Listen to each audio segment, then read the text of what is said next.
Hi. Hello there. My name is Glyph, and I drew this picture that you're watching right now. This is my first video ever.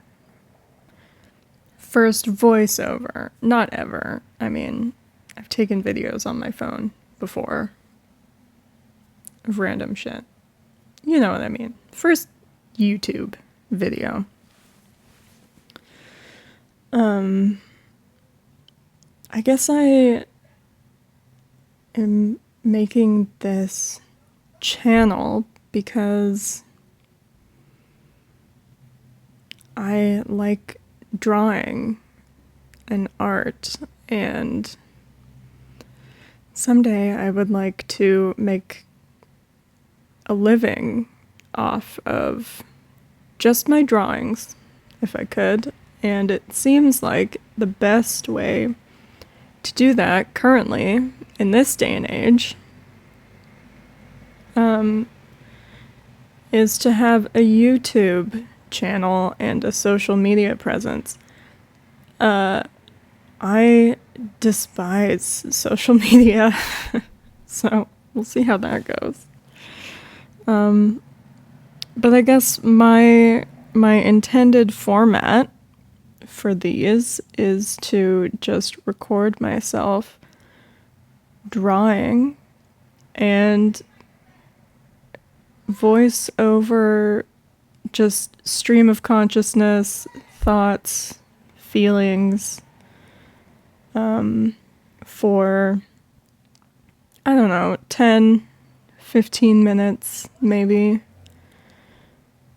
Put those together and see what happens. I'm a little distracted right now because there's a storm outside. The power's out. The wind is gusting wildly every so often. And there's a human across the street screaming into the void, which I guess it's fine if you can hear that. I sort of hope you can't, but whatever, it's my first video. I guess it's okay if it's a little weird. I'm okay. I said that I would talk about my feelings, so here I am doing it. I'm nervous about doing this. It's, it feels scary to like put yourself out there, put your art out there, put your feelings on the internet. I guess I sort of expect that people will tell me I'm stupid, or my thoughts are stupid and my art is bad. My feelings don't matter, which I'm sure will happen. Although, when I say it out loud, it doesn't actually sound that scary. I guess I know that my thoughts matter and my feelings matter, and it doesn't necessarily mean people will want to listen to those things, but if they want to watch me draw, they could just mute it, I guess. And that would be fine.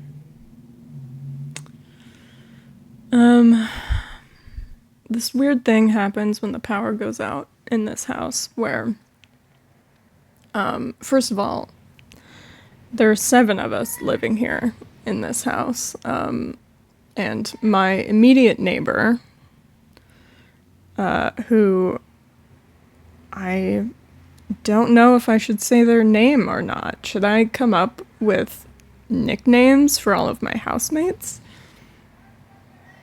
I'll think about that later. Anyway, my immediate neighbor has one of those, I think it's like a Dyson or something, one of those vacuums that you can sort of hang on the wall and it's just like a long stick.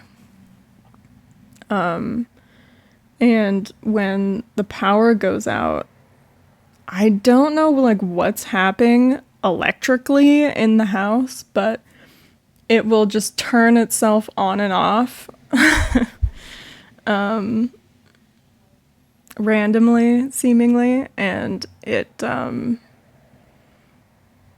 a little bit freaky. It kind of it feels ghost-like the house is haunted or something, which I don't think it actually is. Although San Francisco in general, I think, is extremely haunted. There's a lot of shit that happens here. I've only lived here for about 6 months now, I think. And like a lot of shit happens in this city.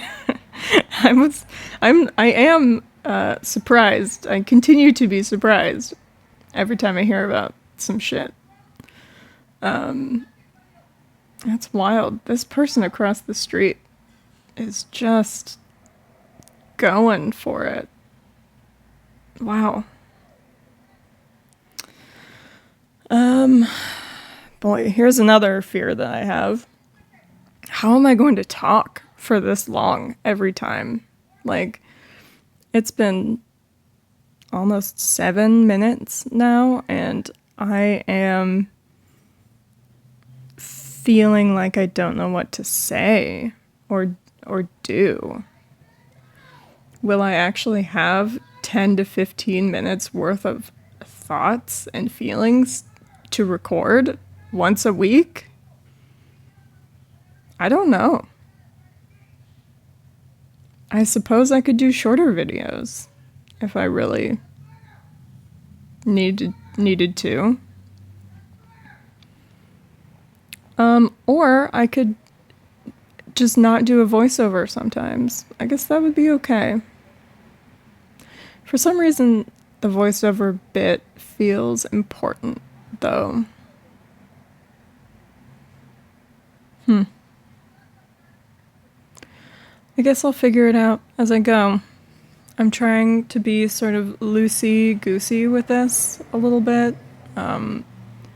Not make any big decisions other than I would like to put out a video once a week of a drawing, hopefully with a voiceover, but I guess we'll see.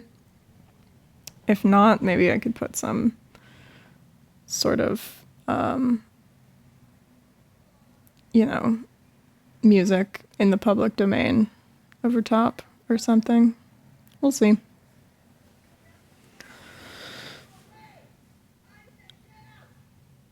Oh, wow. They are just really going for it over there. So I live in San Francisco. It's, okay, yes, a lot of shit happens here, but I also love it. It's so full of life everywhere and art. And I can get anywhere I want to on public transportation, which is honestly one of my favorite things about this city. I came from a small town in Oregon where I drove everywhere. Like, my town was not walkable at all. Even if you lived in like a little studio downtown, it still wasn't walkable because there were no grocery stores in downtown. Just a bunch of little like tchotchke shops and art galleries. And smoke shops, and that's pretty much it. So moving here was sort of I don't know, a bit of a culture shock, I guess. I was blown away by the queer community here. It's so vibrant and huge. I think my first weekend after moving here, I went to an event called Queer Magic, which is, I think it's monthly, the first or third Saturday of every month or something like that. And it's like a big daytime party. There's dancing, there's alcohol, there's tarot being read, and art being sold, and it's really cool. I think that was in Oakland, actually. It might actually be an Oakland thing. Well, whatever. Anyway, the town that I came from, there is a queer community, but it's, it's a small town in, like, rural Oregon. Like, all of us who grew up there are traumatized as fuck. I mean, my ex was, like, assaulted in high school frequently. Rocks thrown at her. Like, it's I hope it's not that way anymore, but when I was growing up, it was rough. And here it's like, yeah, there's still shit that happens, especially to the trans community, more than the gays and lesbians and bisexuals.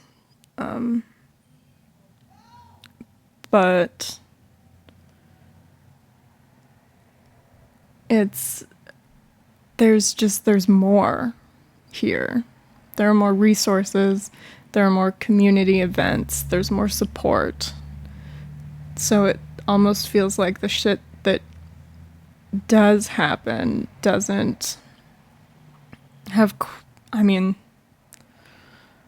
I don't want to say, like, the bad shit that happens has no effect because there's community support, which doesn't make any sense, obviously. But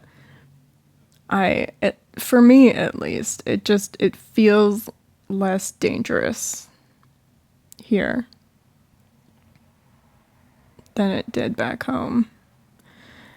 And that is, that's a big deal. It feels really good.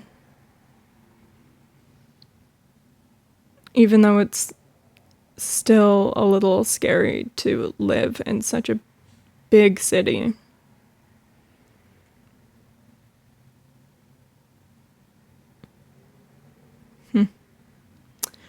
Anyway, I think my hat gets in the shot here for this video multiple times, and I eventually took it off, but it's the first video. I'll figure it out, but I guess I can't wear that hat anymore when I record, which is a bummer because it's one of my favorites. And I can't decide if I have the angle right yet either, for the camera, which is just my phone on like a tiny little tripod that sits on my desk. So I haven't gotten all that figured out yet. There's still quite a few kinks to work out.